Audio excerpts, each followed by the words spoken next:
కృపామయ TV వీక్షకులందరికీ క్రీస్తు వారి పేరిట శుభాలు వందనాలు తెలియజేస్తున్నానండి. దేవుడు మోషే గారితో ఒక నిబంధన చేశారండి. మొజాయిక్ కావనెంట్ అని అంటారు. సీనాయి పర్వతం మీద మోషే గారితో దేవుడు చేసినటువంటి నిబంధన అంతా కూడా 6 అధ్యాయాల్లో మనకు కనిపిస్తుంది. నిర్గమకాండము 19వ అధ్యాయం నుండి 24వ అధ్యాయం వరకు 6 అధ్యాయాలలో అనగా 6 చాప్టర్స్లో మనకి ఇన్ఫర్మేషన్ అంతా ఉంటుందండి. ఇక్కడ ఈ మోషే గారితో దేవుడు చేసిన నిబంధన అంతా కూడా సీనాయి పర్వతం మీద జరిగినటువంటి సంభాషణలో ఉంటుంది. దేవునికి ఇశ్రాయేలీలకు మధ్య చేయబడిన ఒక నిబంధన, మామూలు నిబంధన కాదండి, ఇది షరతులతో కూడిన నిబంధన. ఆదాముతో దేవుడు నిబంధన చేసినప్పుడు షరతులు ఏం లేవు. మీరు తప్పు చేశారు కదా, ఇదే నా final judgement, this is the final verdict, అంతే. ఆయన తీర్పుని వెల్లడిపరిచాడు. షరతులు ఏం పెట్టలే. ఇంకా ఏదైనా తోటల నుండి బయటకు గెంటి వేయబడక ముందు షరతులు ఉన్నాయి. ఒకటే, అది కూడా మీరు ఏదైనా తినొచ్చు, ఈ ఒక్క చెట్టు ఫలాన్ని మాత్రం మీరు తినొద్దబ్బా, ఇది మంచి చెడ్డలు తెలియనిచ్చే ఫలం ఇదే, మీరు తినొద్దని చెప్పినాడు. ఇప్పుడు వారికి ఆ పండు తినక ముందు బట్టలు లేవు, కానీ బట్టలు లేవనే సంగతి వాళ్ళకి తెలియలా. The purity of their innocence, the genuine purity of their innocence and ignorance. వారికి బట్టలు లేవనే సంగతి, వాళ్ళకి వస్త్రాలు లేవనే సంగతి, వాళ్ళు దిగంబరులుగా ఉన్నారనే సంగతి వారికి తెలియదు. ఆ పండు తిన్న తరువాత అప్పుడు వాళ్ళకి తెలిసింది. సిగ్గుతో కచ్చడములు చేయించుకున్నారు. దేవుడు ఒక గొర్రె పిల్లను చంపి ఆ గొర్రె పిల్ల చర్మముతో వారికి చర్మపు చొక్కాయలను, మొట్టమొదటి సంఘటన రక్తము చిందింపబడిన, అంటే నీ ఒంటిని కప్పడానికి కూడా ఒక జంతువు బలైపోయింది. ఆ గొర్రె పిల్ల, బలైన ఆ గొర్రె పిల్ల యేసుక్రీస్తే, మెల్కీసెదకు యేసుక్రీస్తే.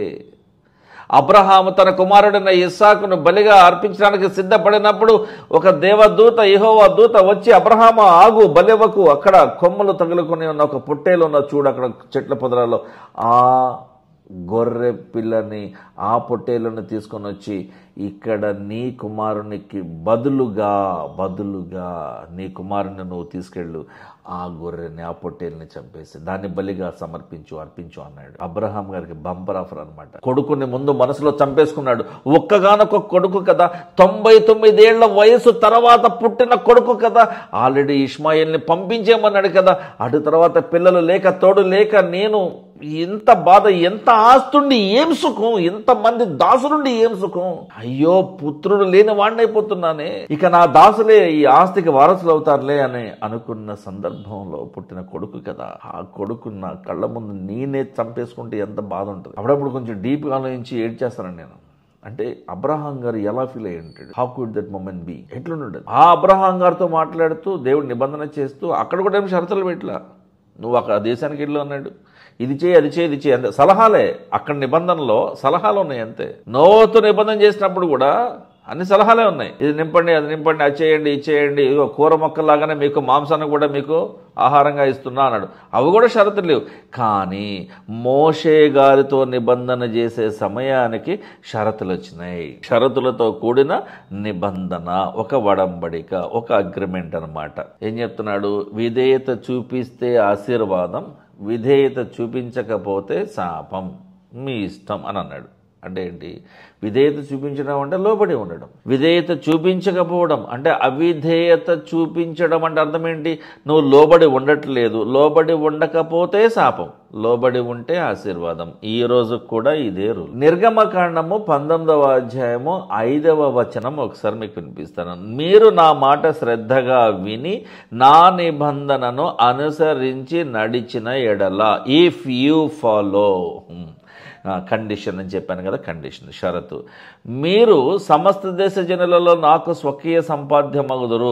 అంటే ప్రత్యేకించబడిన ప్రజ అవుతారు, దేవుని వారు అవుతారు, దేవుని సొత్తు అవుతారు, దేవుని జనం అవుతారు, మీరు నా వారిగా ఉంటారు, దేవుని ప్రజ అని ముద్ర పొందిన వారిగా ఉంటారు అని దేవుడు వారికి ఒక గ్యారంటీని ఇచ్చాడండి. మరొక సందర్భం ఇదే 19వ అధ్యాయం నిర్గమ 19, 8వ వచనం చూడండి. అందుకు ప్రజలందరూ యెహోవా దేవుడు చెప్పినదంతా కూడా మేము చేస్తామని ఏకముగా ఐకమత్యముగా ఒక్క మాటగా ఉత్తరం ఇచ్చారు, రెస్పాండ్ అయ్యారు. అప్పుడు మోషే తిరిగి వెళ్ళి ప్రజల మాటలను యెహోవా దేవునికి తెలియచేశాను. చూడండి, గలతీ సంఘానికి పౌలు గారు రాస్తూ 3వ అధ్యాయం 16వ వచనంలో మాట అంటున్నాడు, అబ్రహామునకును అతని సంతానమునకును వాగ్దానములు చేయబడెను. వాగ్దానములు, మెనీ ప్రామిసెస్. ఎందుకు మెనీ ప్రామిసెస్ అంటే, వాగ్దాన భూమి గురించి ఒక ప్రామిస్, నీలో నుంచి వారసులు వస్తారన్నది ఒక ప్రామిస్, నీ పాపము నుంచి విమోచన నేను కల్పిస్తాను అనేదానికి ఒక ప్రామిస్, నిన్ను ఆశీర్వదిస్తాను అనేది ఒక ప్రామిస్. 4 ప్రామిస్లు ఉన్నాయి ఇక్కడ. కాబట్టి వాగ్దానములు అంటే 4 ప్రామిస్లు, ఒకటే కావనెంట్, ఒకటే నిబంధన. దేవుడు అబ్రహాముతో చేసిన నిబంధన ఒకటే, కానీ ఈ ఒక్క నిబంధన ప్యాకేజ్తో వస్తుంది. 4 విషయాలు ఉన్నాయి ఇక్కడ. ఆయన అనేకులను గూర్చి అన్నట్టు నీ సంతానములకును, లకును అనకుండా నీ సంతానమునకును అని అన్నాడు. నీ సంతానములకు అని ప్లూరల్గా చెప్పక ఒకని గూర్చి అన్నట్టే నీ సంతానమునకు అనను. ఆ సంతానము క్రీస్తే. ఆ సంతానం ఎవరండి? క్రీస్తుకు చెందిన వారు, క్రైస్తవులు. క్రైస్తవ్యం మతం కాదు, మార్గం మాత్రమే. మోషేతో చేసిన నిబంధన పాత నిబంధన అని అంటారు. యేసుక్రీస్తు వారు వచ్చిన తర్వాత ఈ పాత నిబంధన కొట్టివేయబడి కొత్త నిబంధన వచ్చింది. అది వేరే విషయం, మాట్లాడుకుందాం. రాబోయేటువంటి ప్రసంగాలన్నీ కూడా ఈ నిబంధన గురించి మాట్లాడుతున్నాండి. దాదాపుగా 19 నుంచి 20 వరకు ఈ నిబంధనకు సంబంధించినటువంటి ప్రసంగాలే ఉండబోతున్నాయి. కొరింథీలో ఉన్నటువంటి సంఘమునకు పౌలు గారు రాసినటువంటి 2వ పత్రిక 3:14లో వారి మనసులు అనగా యూదుల మనసులు కఠినములాయను కనుక నేటి వరకును పాత నిబంధన చదువునప్పుడు, ఇక్కడ కొత్త నిబంధన చదవరు కదా, పాత నిబంధనలు కూడా అన్ని చదవరు.